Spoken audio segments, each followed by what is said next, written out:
കേരളം മറ്റൊരു ജനവിധിയിലേക്ക് കാതോർക്കുകയാണ്. എങ്ങും രാഷ്ട്രീയ ചർച്ചകളുടെ ചൂടും ചൂരുമാണ്. ചായക്കടകൾ മുതൽ ചാനൽ സ്റ്റുഡിയോകൾ വരെ ഇപ്പോൾ സർവേകളുടെയും കണക്കുകൂട്ടലുകളുടെയും പെരുമഴക്കാലമാണ്.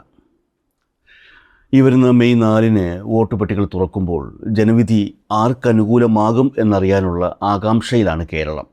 എന്നാൽ അതിനേക്കാൾ വലിയ പിരിമുറുക്കത്തിലാണ് ഈ സർവേകൾ നടത്തിയ ഏജൻസികളും രാഷ്ട്രീയ നിരീക്ഷകരും. കാരണം മെയ് 4 കേവലം സ്ഥാനാർത്ഥികളുടെ മാത്രം വിധിയെഴുത്തല്ല, മറിച്ച് തങ്ങളുടെ പ്രവചനങ്ങളുടെയും വിശ്വാസ്യതയുടെയും കൂടി വിധിയെഴുത്താണെന്ന് അവർക്കറിയാം. ആരുടെ കണക്കുകളാണ് പിഴയ്ക്കുക? ആരുടെ സർവേയാണ് യാഥാർത്ഥ്യമാവുക? ഈ ചോദ്യങ്ങൾ രാഷ്ട്രീയ അന്തരീക്ഷത്തെ അത്യന്തം സംഘർഷഭരിതമാക്കിയിരിക്കുകയാണ്. അതുകൊണ്ട് തന്നെ സംസ്ഥാനത്തെ എല്ലാ പ്രമുഖ മാധ്യമങ്ങളും ഏജൻസികളും തങ്ങളുടെ സർവേ ഫലങ്ങളുമായി രംഗത്തെത്തി കഴിഞ്ഞു. പലർക്കും പല കണക്കുകളായിരുന്നു ജനങ്ങൾക്ക് മുന്നിൽ വയ്ക്കാനുണ്ടായിരുന്നത്. സംസ്ഥാന ഇൻ്റലിജൻസിൻ്റെ പുറത്തുവന്ന രഹസ്യ റിപ്പോർട്ടുകൾ LDFന് 72 മുതൽ 77 വരെ സീറ്റുകൾ നൽകി ഭരണ തുടർച്ച പ്രവചിച്ചപ്പോൾ, സ്വകാര്യ ഏജൻസിയായ വോട്ട് വൈബ് UDFന് 75 മുതൽ 80 വരെ സീറ്റുകൾ നൽകി ഭരണമാറ്റം ഉറപ്പിച്ചു പറഞ്ഞു. പിന്നാലെ കേരളത്തിലെ പ്രമുഖ മാധ്യമങ്ങളും തങ്ങളുടെ പ്രീ പോൾ സർവേ ഫലങ്ങൾ പുറത്തുവിട്ടു. മനോരമ സി വോട്ടർ സർവേ UDFന് 69 മുതൽ 81 വരെ സീറ്റുകളും LDFന് 59 മുതൽ 69 വരെ സീറ്റുകളും പ്രവചിച്ചപ്പോൾ, മാതൃഭൂമി സർവേ LDFന് 66 സീറ്റുകളും UDFന് 62 സീറ്റുകളും നൽകി ഇടതുപക്ഷത്തിന് നേരിയ മുൻതൂക്കം പ്രവചിച്ചു. റിപ്പോർട്ടർ TV ആകട്ടെ LDFന് 75 മുതൽ 80 വരെ സീറ്റുകൾ നൽകിയാണ് ഭരണ തുടർച്ച പ്രവചിച്ചത്. ഇങ്ങനെ ചിലർ ഭരണ തുടർച്ച പ്രവചിച്ചു, മറ്റു ചിലർ ഭരണമാറ്റം ഉറപ്പിച്ചു പറഞ്ഞു. NDAക്ക് പരമാവധി 1-2 സീറ്റുകൾ എന്നതിനപ്പുറം വലിയ ചലനങ്ങൾ ആരും പ്രവചിച്ചില്ല. ഓരോ സർവേകൾ വരുമ്പോഴും ഈ കണക്കുകൾ കേട്ട് മുന്നണികളുടെ ക്യാമ്പുകളിൽ ആവേശവും നിരാശയും മാറി മാറി വന്നു.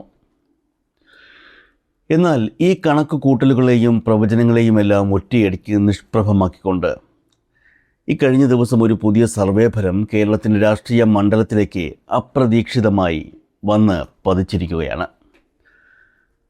അത് വെറുമൊരു സർവേ ഫലമല്ല, കോൺഗ്രസിൻ്റെയും ഐക്യജനാധിപത്യ മുന്നണിയുടെയും ഉറക്കം കെടുത്തിയ, അവരെ അക്ഷരാർത്ഥത്തിൽ അങ്ങേയറ്റം ഭയപ്പെടുത്തുന്ന ഒരു സർവേ ഫലം. ഈ സർവേയുടെ വിശദാംശങ്ങൾ പുറത്തു വന്ന നിമിഷം മുതൽ പ്രതിപക്ഷ ക്യാമ്പുകളിൽ നിലനിൽക്കുന്ന ആശങ്കകൾ ചെറുതല്ല. ഈ പുതിയ സർവേയെക്കുറിച്ച് പറയുന്നതിന് മുൻപ് അതിൻ്റെ ആഴവും വ്യാപ്തിയും മനസ്സിലാക്കാൻ നമുക്ക് ചരിത്രത്തിലേക്ക്, അതായത് 2021 നിയമസഭാ തിരഞ്ഞെടുപ്പിലേക്ക് ഒന്ന് തിരിഞ്ഞു നോക്കേണ്ടതുണ്ട്. അന്നും ഇതുപോലെ സർവേകളുടെ കാലമായിരുന്നു. കോവിഡ് മഹാമാരിക്ക് നടുവിൽ നടന്ന ആ തിരഞ്ഞെടുപ്പിൽ പല വമ്പൻ മാധ്യമങ്ങളും പ്രവചിച്ചത് നേരിയ ഭൂരിപക്ഷത്തിലുള്ള ഭരണ തുടർച്ചയോ അല്ലെങ്കിൽ UDF അധികാരത്തിൽ തിരിച്ചെത്തുമെന്നോ ആയിരുന്നു. എന്നാൽ അന്ന് നടന്ന നിരവധി സർവേകളിൽ വരാൻ പോകുന്ന ജനവിധിയെ അതിൻ്റെ ഏറ്റവും സൂക്ഷ്മമായ തലത്തിൽ പ്രവചിച്ച, യാഥാർത്ഥ്യത്തോട് ഏറ്റവും അടുത്ത് നിന്ന ഒരു സർവേ ഉണ്ടായിരുന്നു. വമ്പൻ മാധ്യമ സ്ഥാപനങ്ങളുടെയോ ദേശീയ ഏജൻസികളുടെയോ ലേബലില്ലാതെ വന്ന ആ സർവേ അന്ന് പ്രവചിച്ചത് കേരളത്തിൽ ഞെട്ടിച്ച ഒരക്കമായിരുന്നു. ഇടതുപക്ഷ ജനാധിപത്യ മുന്നണി കേരളത്തിൽ 85 മുതൽ 95 സീറ്റുകൾ വരെ നേടി അധികാരത്തിൽ വരുമെന്നായിരുന്നു ആ സർവേയുടെ അസന്നിഗ്ധമായ പ്രവചനം. ഐക്യ ജനാധിപത്യ മുന്നണി കേവലം 45 മുതൽ 55 സീറ്റുകളിലേക്ക് ചുരുങ്ങുമെന്നും NDAക്ക് പരമാവധി പോയാൽ 2 സീറ്റ് അല്ലെങ്കിൽ വട്ടപൂജ്യമായിരിക്കുമെന്നും ആ സർവേ സംഘം ഉറപ്പിച്ചു പറഞ്ഞു. പലരും അന്ന് ആ പ്രവചനത്തെ പുച്ഛിച്ചു തള്ളി. എന്നാൽ വോട്ടെണ്ണൽ ദിനത്തിൽ കേരളം കണ്ടത് ആ സർവേ ഫലം അക്ഷരം പ്രതി യാഥാർത്ഥ്യമാകുന്നതാണ്. LDF അന്ന് തൂത്തുവാരിയത് 99 സീറ്റുകളാണ്. UDF വെറും 41 സീറ്റുകളിലേക്ക് ഒതുങ്ങി. BJPയുടെ അക്കൗണ്ട് ക്ലോസ് ചെയ്യപ്പെടുകയും ചെയ്തു. ഒന്ന് ചിന്തിച്ചു നോക്കൂ, LDFന് പരമാവധി 95 സീറ്റുകൾ പ്രവചിച്ച സ്ഥാനത്ത് യഥാർത്ഥത്തിൽ ലഭിച്ചത് 99 സീറ്റുകൾ, പ്രവചിക്കപ്പെട്ടതിനേക്കാൾ 4 സീറ്റുകൾ കൂടുതൽ. അത്രത്തോളം കൃത്യതയോടെ കേരളത്തിലെ വോട്ടർമാരുടെ പൾസ് അറിഞ്ഞ ആ സർവേ നടത്തിയത് ആരായിരുന്നു എന്നല്ലേ? അത് അന്നത്തെ പ്രമുഖ ഡിജിറ്റൽ മാധ്യമമായ ട്രൂ കോപ്പി തിങ്കേഴ്സ് ആയിരുന്നു. TM ഹർഷൻ്റെയും മൻല C മോഹൻ്റെയും നേതൃത്വത്തിലുള്ള ആ ടീം അന്ന് പുറത്തുവിട്ട സർവേയാണ് കേരളത്തിൻ്റെ രാഷ്ട്രീയ ചരിത്രത്തിലെ ഏറ്റവും കൃത്യമായ പ്രവചനമായി ഇന്നും വിലയിരുത്തപ്പെടുന്നത്. ഇനി നമുക്ക് വീണ്ടും 2026 ഇന്നത്തെ രാഷ്ട്രീയ സാഹചര്യത്തിലേക്ക് മടങ്ങി വരാം.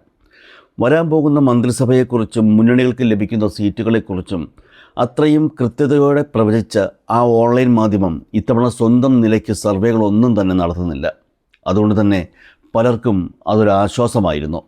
പലർക്കുമെന്ന് പറയുമ്പോൾ അത് ആർക്കാണെന്ന് ഞാൻ പ്രത്യേകം പറഞ്ഞു തരേണ്ട ആവശ്യമില്ലല്ലോ. എന്നാൽ ആ ആശ്വാസത്തിന് അധികം ആയുസ്സുണ്ടായിരുന്നില്ല കേട്ടോ. ആ മാധ്യമം, അതായത് ട്രൂ കോപ്പി, സർവേ നടത്തി ഫലം പറയുന്നില്ല എന്നേ ഉള്ളൂ.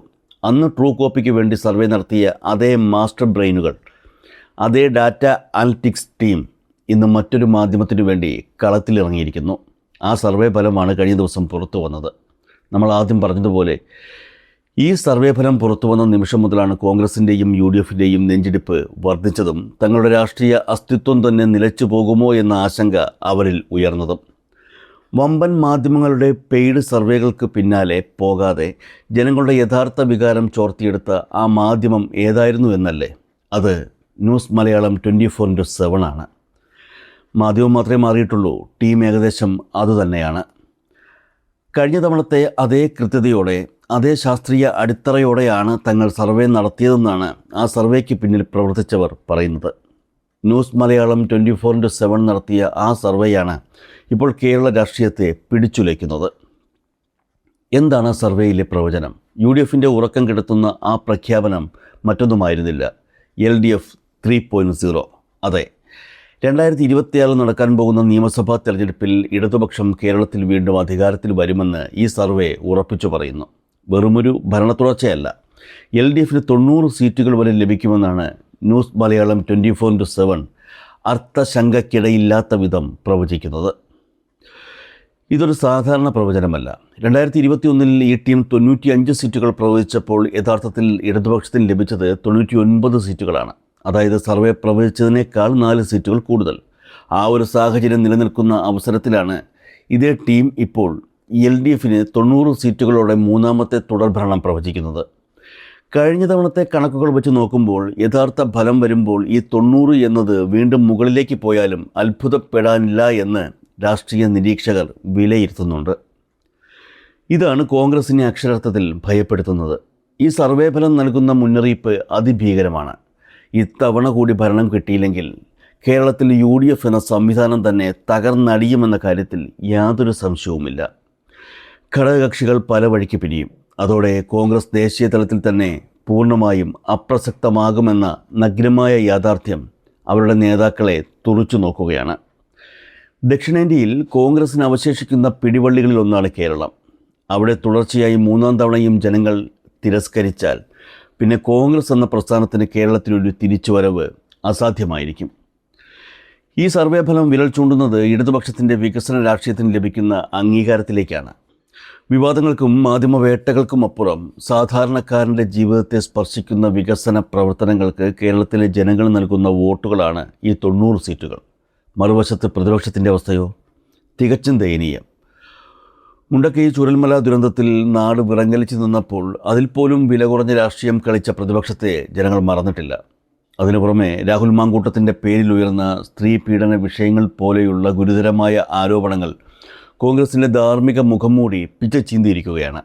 ജനങ്ങൾക്ക് മുന്നിൽ ഉത്തരം പറയാനാകാതെ കോൺഗ്രസ് നേതൃത്വം വിയർക്കുകയാണ്. ഇതിനെല്ലാം പുറമെയാണ് തെരഞ്ഞെടുപ്പ് അടുത്തതോടെ UDF ക്യാമ്പിൽ സീറ്റിനു വേണ്ടി നടന്ന നഗ്നമായ പരാക്രമങ്ങൾ. സ്വന്തം പാർട്ടിക്കുള്ളിലെ തമ്മിലടിയും പടലപ്പിണക്കങ്ങളും തീർക്കാൻ കഴിയാത്ത ഒരു നേതൃത്വം എങ്ങനെ നാട് ഭരിക്കും എന്ന ജനങ്ങളുടെ ചോദ്യത്തിനുള്ള ഉത്തരമാണ് ന്യൂസ് മലയാളം 24/7 ഈ സർവേ ഫലം. നേതാക്കൾ തമ്മിലുള്ള ചേരിപ്പോരും അഴിമതി ആരോപണങ്ങളും അടിസ്ഥാനമില്ലാത്ത വിവാദങ്ങളും സൃഷ്ടിച്ച് തിരഞ്ഞെടുപ്പിനെ നേരിടാമെന്ന കോൺഗ്രസിൻ്റെ മോഹങ്ങൾക്കാണ് ഈ പ്രീപോൾ സർവേ കനത്ത പ്രഹരമേൽപ്പിച്ചിരിക്കുന്നത്. മെയ് 4 വോട്ടെണ്ണൽ കേന്ദ്രങ്ങളിൽ നിന്ന് ഫലങ്ങൾ പുറത്തു വരുമ്പോൾ ന്യൂസ് മലയാളത്തിൻ്റെ ഈ സർവേ കഴിഞ്ഞ തവണത്തേതുപോലെ അക്ഷരം പ്രതി ശരിയാകുമോ? അതോ UDF അട്ടിമറി വിജയം നേടിക്കൊണ്ട് അധികാരത്തിൽ തിരിച്ചെത്തുമോ? വികസനത്തിന് വോട്ട് നൽകി കേരളം വീണ്ടും ചരിത്രം തിരുത്തിക്കുറിക്കുമോ എന്ന് കാത്തിരുന്നു തന്നെ കാണാം. മെയ് 4 വരെ കാത്തിരിക്കാം രാഷ്ട്രീയ കേരളത്തിൻ്റെ നെഞ്ചിടിപ്പേറ്റുന്ന ആ അന്തിമ വിധിക്കായി.